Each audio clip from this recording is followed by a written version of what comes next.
Hello bachon, let's read the question. The question says match the column 1 with column 2. In column 1, in A we have given 49 gram H2SO4, in B we have given 20 gram NaOH, in C we have given 11.2 liter of CO2 at S3P, in D we have given 6.023 into 10 to the power 23 atoms of oxygen. In column 2, in P we have given 0.5 mole, in Q we have given 1.5 Na atoms, in R we have given 0.5 Na molecules, and in S we have given 2 mole of oxygen atom. Now option 1 says A is matching with PQR, B is matching with PSR, C is matching with PR, and D is matching with PQR. Option 2 says A is matching with PR, B is matching with PQR, C is matching with PS, and D is matching with PQR. Option 3 says A is matching with PQR, P is matching with PQS, C is matching with PSR, and D is matching with QR.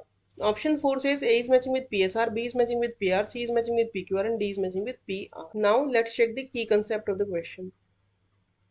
The key concept of this question is mole concept. So according to mole concept, 1 mole of any atoms or molecule contains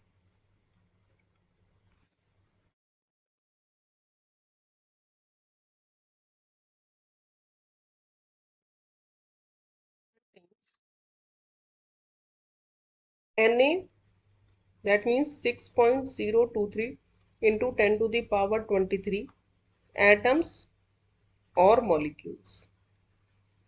अगर जो हमारा compound है वो molecular form में है तो 1 mole में Na molecules होंगे, और अगर वो एटमिक फॉर्म में है तो 1 मोल में Na एटम्स होंगे. Now let's check the complete solution of the question. So if we start with A, in A we have given 94 gram H2SO4, और H2SO4 का मॉलिक्यूलर मास जो होता है वो होता है 2 into one, one is one atomic mass है hydrogen का, plus atomic mass of sulphur is 32 plus 4 into 16. इन सब कैलकुलेट करेंगे तो वो आएगा 98, यानी मॉलिक्यूलर मास H2SO4 का होता है 98. तो मोल्स का फॉर्मूला क्या होता है? Moles is equals to mass divided by molecular mass. अगर मॉलिक्यूल की फॉर्म में है तो यहाँ पे हम मॉलिक्यूलर मास लेंगे.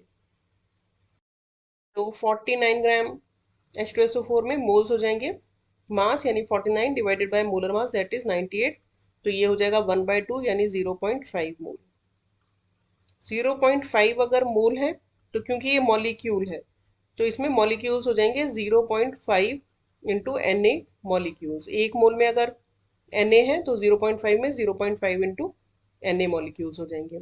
अगर ऑक्सीजन एटम की बात करें तो एक मोल ऑफ H2SO4, इसमें कितने ऑक्सीजन एटम हैं? इसमें है 4 moles of oxygen atoms.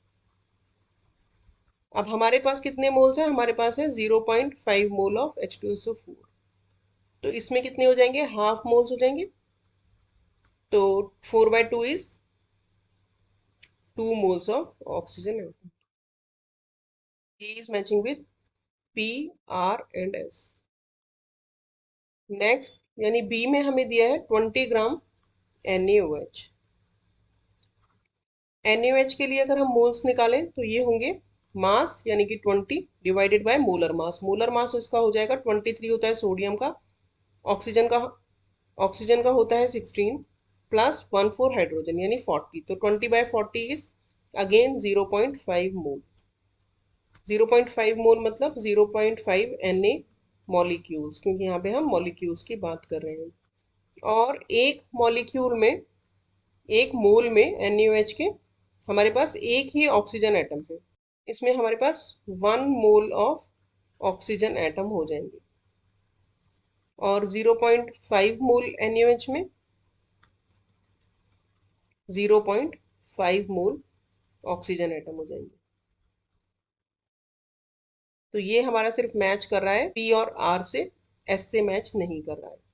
T में हमें दिया है 11.2 litres of CO2 at STP.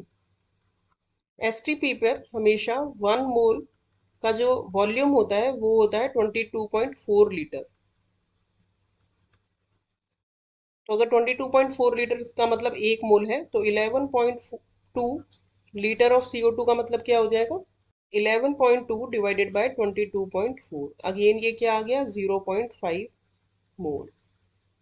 0.5 मोल के लिए जो मॉलिक्यूल्स उसके हो जाएंगे 0.5 मोल में मॉलिक्यूल्स हो जाएंगे 0.5 Na मॉलिक्यूल। और 1 मोल CO2 में ऑक्सीजन एटम कितने हैं? 2 मोल ऑक्सीजन एटम्स हैं। तो 0.5 मोल में कितने हो जाएंगे?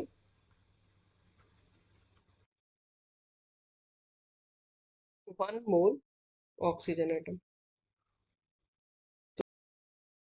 1 मोल CO2 में टोटल एटम्स कितने हैं?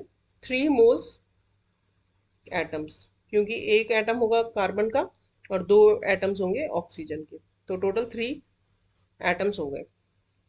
तो अभी हमें दिया है 0.5 मोल CO2, तो 0.5 मोल CO2 में कितने मोल्स एटम हो गए? 1.5 मोल्स एटम्स।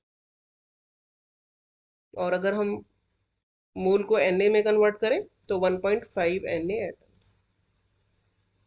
तो हम कह सकते हैं कि C is matching with P, Q and R। Last में हमें दिया है डी में 6.023 into 10⁻23 atoms of oxygen. 1 mole of O2 gas contains Na molecules of O2 और 2 इंटू Na, क्योंकि एक मॉलिक्यूल में 2 एटम्स हैं ऑक्सीजन। ऑक्सीजन मोल में हमारे 2 Na एटम्स हैं, तो 1 Na एटम्स हमें दिए हैं, क्योंकि 6.023 इंटू 10⁻23 होता है Na। तो 1 Na oxygen atoms will be equal to 1/2 moles of O2 gas, यानी कि ये हो जाएगा 0.5 मोल्स, और वो हो जाएगा equal to 0.5 into Na molecules, also matching with P and R। तो मैचिंग हमारी हो गई PRS, PR, PQR and PR। हमारा करेक्ट आंसर हो गया option 4। Hope you understood the solution well. Thank you.